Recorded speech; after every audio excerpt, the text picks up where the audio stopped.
Hello साथियों, नमस्कार। मैं अंजलि कुमारी आज लेकर आई हूँ बहुत ही बेहतरीन बुक जिसका नाम है टाइम मैनेजमेंट, जिसे लिखा है डॉक्टर सुधीर दीक्षित ने। इस बुक में समय के 30 सिद्धांत दिए गए हैं, जिसे पढ़कर, जिसे समझकर आप अपने जीवन को सार्थक, सुखी और संपन्न बना सकते हैं। चाहे आप बिजनेसमैन हो, गृहिणी हो या कोई सेल्समैन हो या फिर आप एक कर्मचारी हो, चाहे जो भी हो, आप इस बुक को पढ़कर समझकर आप अपने जीवन को सफल बना सकते हैं। इसे समझकर हम अपने समय को जितना गंवाते हैं, उस समय को अगर हम बचाएं और उसे समझे, उसका इस्तेमाल सही जगह पे करें, तो हम बहुत बड़ी सफलता प्राप्त कर सकते हैं। चलिए तो मैं इस बुक को स्टार्ट करती हूँ। और इस बुक को स्टार्ट करने से पहले मैं आपको बता दूं कि मैं इस बुक का पार्ट 1 से पार्ट 9 तक YouTube चैनल पे डाल चुकी हूँ। आप जा करके मेरे चैनल पे उसे सुने। चलिए साथियों, तो बिना देर किए हुए मैं इस बुक को स्टार्ट करती हूँ। अध्याय 25, समय के सर्वश्रेष्ठ उपयोग का 25वां सिद्धांत, इंटरनेट पर समय बर्बाद ना करें। सफलता और असफलता के बीच की बड़ी विभाजक रेखा सिर्फ 5 शब्दों में बताई जा सकती है। मेरे पास समय नहीं था। ज्यादातर लोग इंटरनेट को वरदान मानते हैं, लेकिन जरा ठहरे, इंटरनेट अभिशाप भी साबित हो सकता है।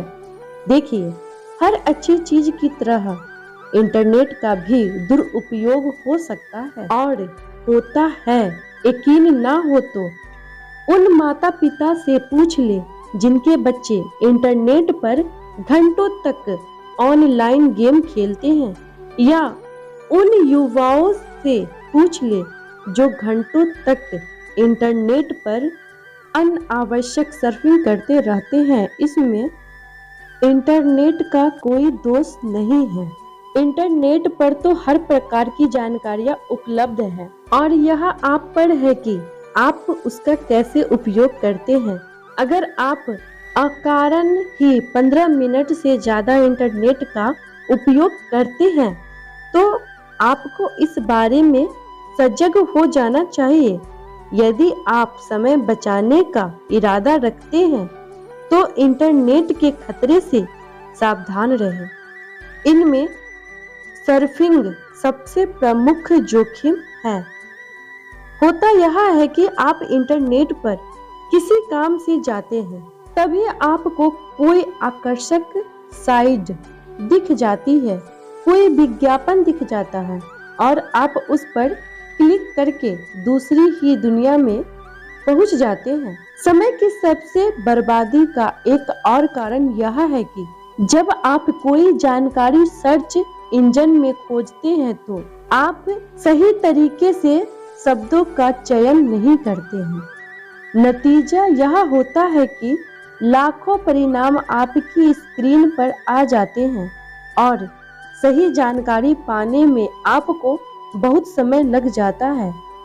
यदि आपको जानकारी खोजने का सही तरीका मालूम हो और आप सर्च इंजन में सही कीवर्ड्स डालें, तो आपकी मनचाही जानकारी पलक झपकते ही मिल जाती है। इसलिए समय के सर्वश्रेष्ठ उपयोग का 25वां सिद्धांत है, इंटरनेट पर समय बर्बाद ना करें। और हाँ, इंटरनेट पर अगर आप ज्यादा समय काम करते हैं, तो आपको ब्रॉडबैंड कनेक्शन पर काम करना चाहिए, जिनकी गति तेजी होती है।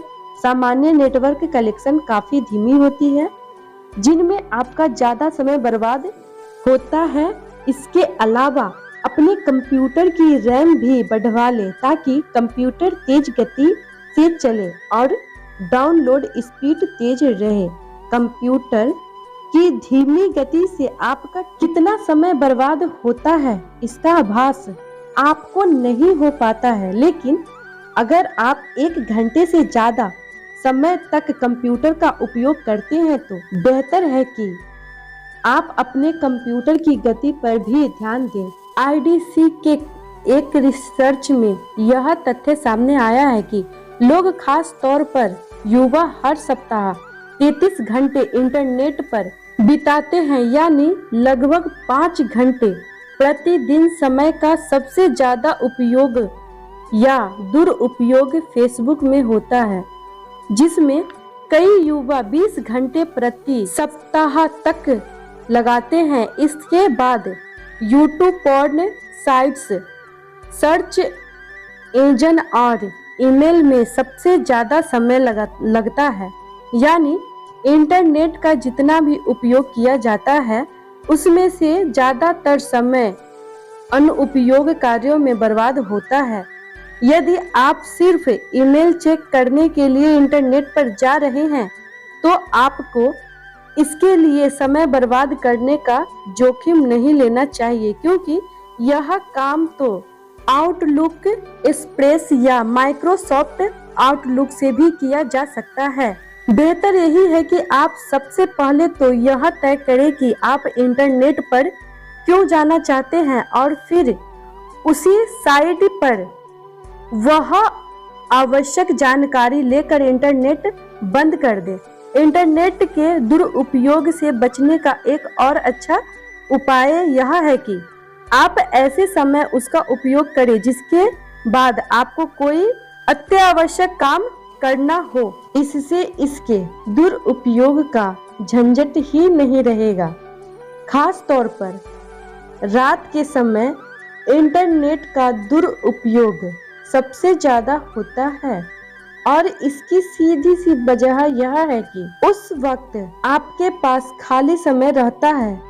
यदि आप रात को जल्दी सो जाएंगे तो इंटरनेट के अलावा भी बहुत सारे फालतू कामों से बच जाएंगे। इसलिए सुबह जल्दी उठने की आदत डालें और इंटरनेट पर होने वाली समय की बर्बादी के बारे में जागरूक रहें। हर इंसान दिन में कम से कम 5 मिनट तक निरा मूर्ख होता है।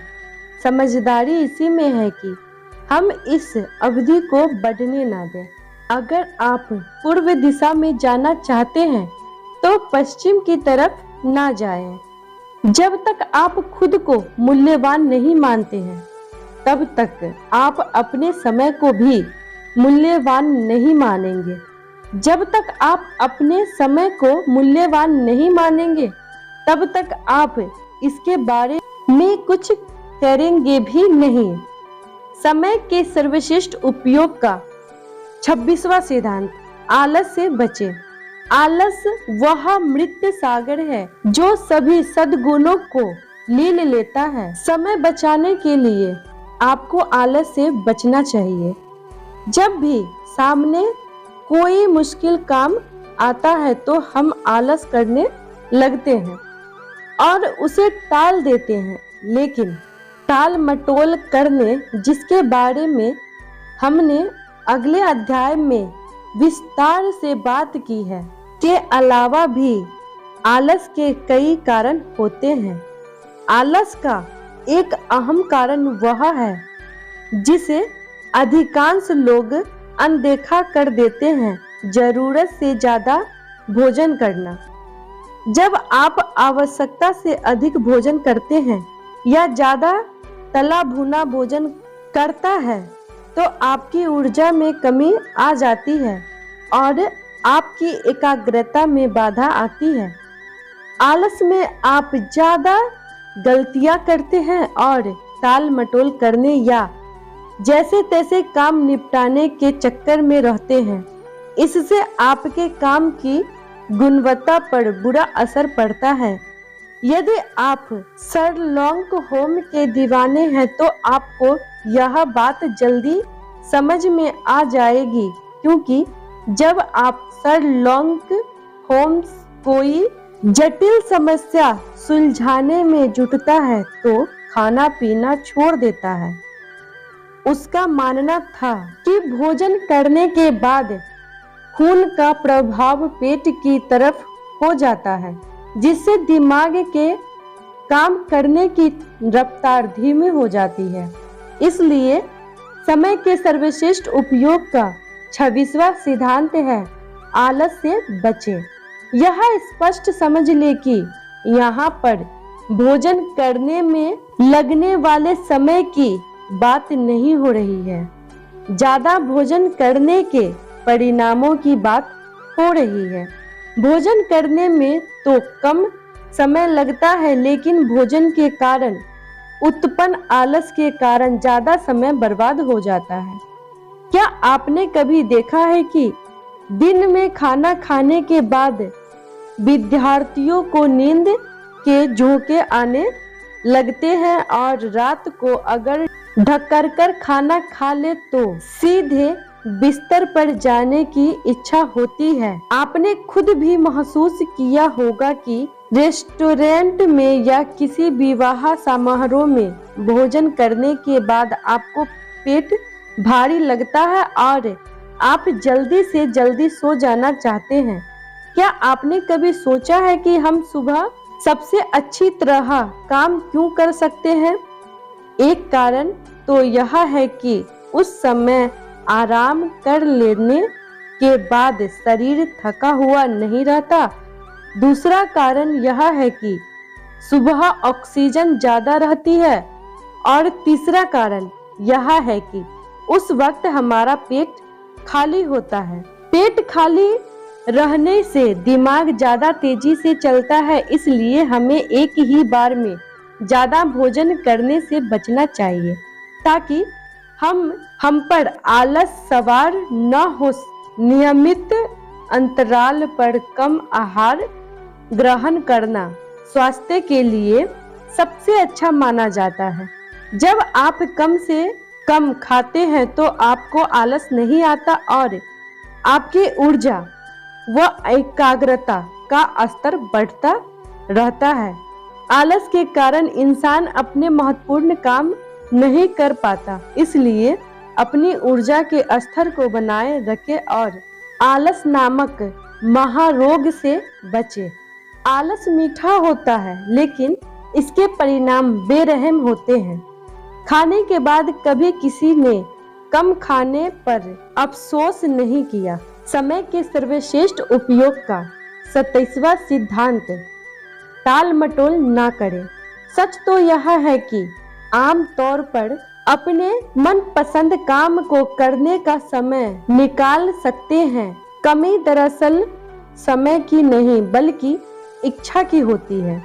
हम सभी कभी न कभी टाल मटोल करते हैं, आज के काम को कल पर टाल देते हैं। कारण यह होता है कि कभी हमारा मूड नहीं होता तो कभी काम मुश्किल लगता है, लेकिन यह याद रखें कि टाल मटोल समय प्रबंधन की दृष्टि से खतरनाक है। इसका एक नुकसान तो यह है कि आप कल के समय को गिरवी रख देते हैं। जिस काम को आप आज ही निपटा सकते हैं उसे कल पर टाल देते हैं। टाल देने आप कल के बोझ को और ज्यादा बढ़ा लेते हैं। आज का काम आज ही निपटाएं ताकि आने वाले कल पर बोझ न पड़े। संभव हो तो आने वाले कल के कुछ काम भी आज ही निपटा ले ताकि कल के दिन आप पर दबाव कम हो जाए और आप इसमें नए काम कर ले। इसलिए समय के सर्वश्रेष्ठ उपयोग का 27वां सिद्धांत है टाल मटोल ना करें। समय के सर्वश्रेष्ठ उपयोग का 30 सिद्धांत। अब जरा यह समझ ले कि हम टाल मटोल क्यों करते हैं। इसके कई कारण होते हैं। या तो काम बोरिंग या मुश्किल होता है, या उसकी कोई समय सीमा नहीं होती, या उसका लक्ष्य स्पष्ट नहीं होता, या आपको वह काम इतना बड़ा नजर आता है कि आपको समझ ही नहीं आता कि कहां से शुरू करें। इसके अलावा कई बार तो हम इसलिए भी टाल मटोल कर जाते हैं क्योंकि हमारे पास पूरी जानकारी नहीं होती और हम सोचते हैं कि पूरी जानकारी के बगैर काम नहीं हो सकता। 100 बात की एक बात, टाल मटोल का कारण चाहे जो हो उसे दूर करें और आज के काम को आज ही पूरा करने की आदत डालें। यह कभी न भूले कि बुलंद इरादों से हर समस्या सुलझ सकती है और कमजोर इरादों से हर समस्या विकराल लग सकती है। असल सवाल तो यह है कि आपका इरादा कितना बुलंद है। टाल मटोल का सबसे आम कारण यही होता है कि किसी काम को करने का हमारा मूड नहीं होता। देखिए, यह बात अच्छी तरह समझ ले कि अच्छा काम करने का मूड कभी नहीं होता। मन चंचल है और अगर सदियों से इसे बस में रखने को कहा जा रहा है तो इसके पीछे कोई अच्छा कारण होगा। मन कभी भी अच्छी चीजों की ओर नहीं जाता क्योंकि उसके लिए अनुशासन और श्रम की जरूरत होती है। यह तो हमेशा क्षणिक सुख और आनंद के पीछे भागता है। सुंदर लड़कियों के साथ बातें करने का तो आपका मूड हमेशा रहता है, लेकिन आस्तीन चढ़ाकर और कमर कसकर मेहनत करने का आपका मन कभी नहीं होता। मन मेहनत से घबराता है, इसलिए अगर आप जीवन में कुछ करना चाहते हैं तो मन या मूड के गुलाम न रहे। मन को अनुशासित करे और मूड हो या न हो, काम शुरू कर दे। टाल मटोल करने का एक रूप को अधूरा छोड़ना भी है। आप किसी काम को अधूरा छोड़ देते हैं और यह सोचते हैं कि उसे कल पूरा कर लेंगे। जब कल आता है तो आपको यह याद करना पड़ता है कि आपने उस काम को किस मोड़ पर छोड़ा था, आपका लक्ष्य क्या था और आप उसे कैसे पूरा करने वाले थे। इस चक्कर में आपका बहुत सा समय बर्बाद हो जाता है। इसके अलावा हो सकता है कि अगले दिन आपको उस काम को करने की फुर्सत ही ना मिले, इसलिए हमेशा काम पूरा करके ही उठे। अगर काम बड़ा हो तो उसे छोटे छोटे टुकड़ों में बांट ले और फिर एक हिस्से को ही पूरा करने की योजना बनाएं। टाल मटोल करना एक लोकप्रिय बहाना है और जैसे स्पेनिश कहावत है, कल सप्ताह का सबसे व्यस्त दिन होता है। सफलता के नियम तब तक काम नहीं करेंगे जब तक आप काम नहीं करेंगे। कुछ लोगों के पास हजारों कारण होते हैं कि वे अपना मनचाहा काम क्यों नहीं कर सकते, जबकि उन्हें तो बस एक कारण की ही जरूरत होती है कि वे उसे क्यों नहीं कर सकते।